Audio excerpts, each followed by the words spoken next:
Hello, I got this New Holland L425 skid steer and problems developed.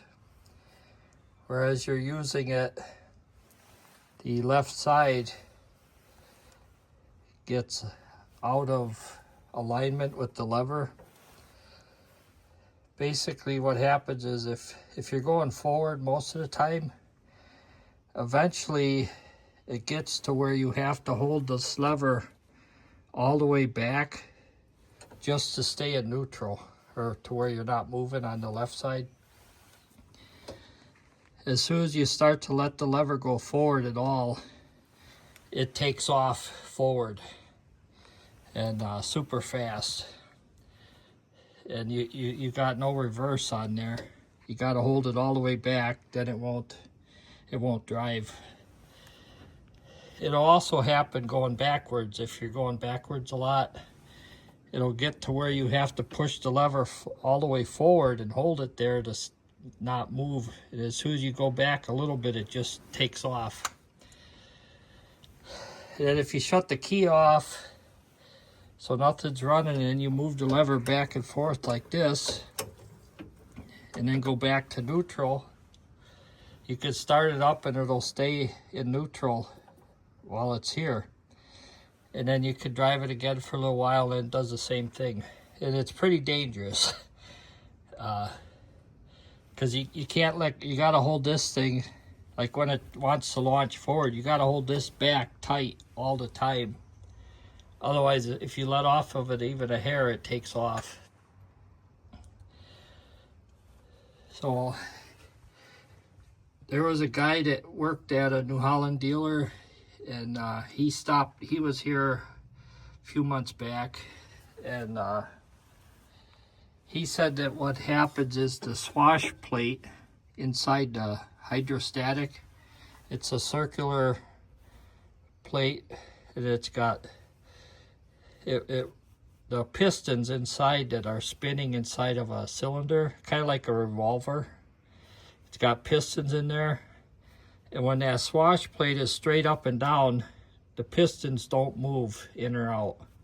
But as you turn the swash plate like this, the pistons will they'll move out when the swash plate is away, and then they get pushed in where the swash plate is forward. And depending on which way it's facing, it's either, you might be forward going this way and then reverse that way.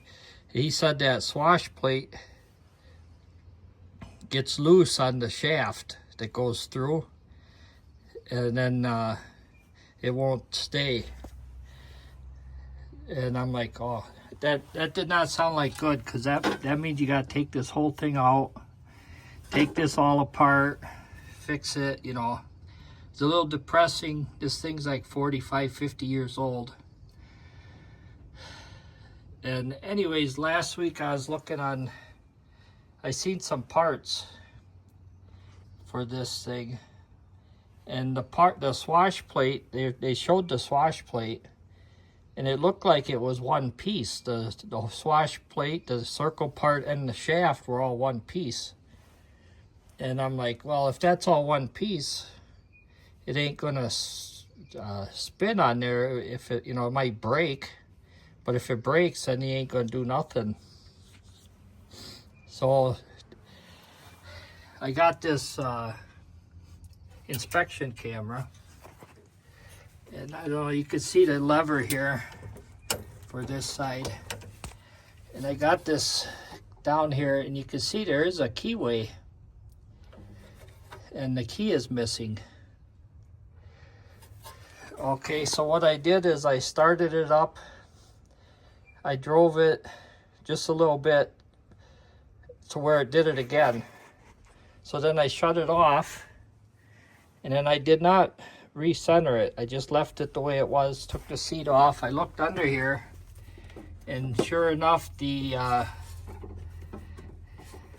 this outside lever had spun on the control shaft because that keyway's out. So I'm gonna try to get a keyway in there. You can see there's not much room to work. Now, unfortunately, I've got a keyway that's smaller, And then I've got a keyway that is just bigger, like one size on either side of the size I need. But I had these half moon keyways, because this is just a straight, looks like a straight one maybe. In order to tell for sure, you'd have to take that whole thing off. But I did find a parts breakdown on Messick's, and the keyway looked like just a straight bar stock keyway. So I got a half moon one that was the right thickness, and then I ground off some of the half moon part to try and get it to where it's more square. And then I'm going to try to shove this in there and then tighten it down. There's a bolt on the bottom down there, and hopefully that'll work. Okay, you can see I got that in there. It's a little thick on this end.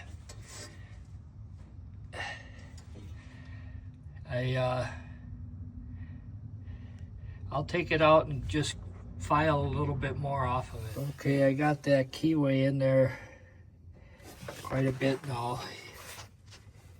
You can just barely see it. Tip is just barely outside of this little block. So more than half of it is inside the shaft there. And I did loosen up the bolt that squeezes down here, that squeezes the bottom. There's a little slit in this control lever. Yeah, see it right there.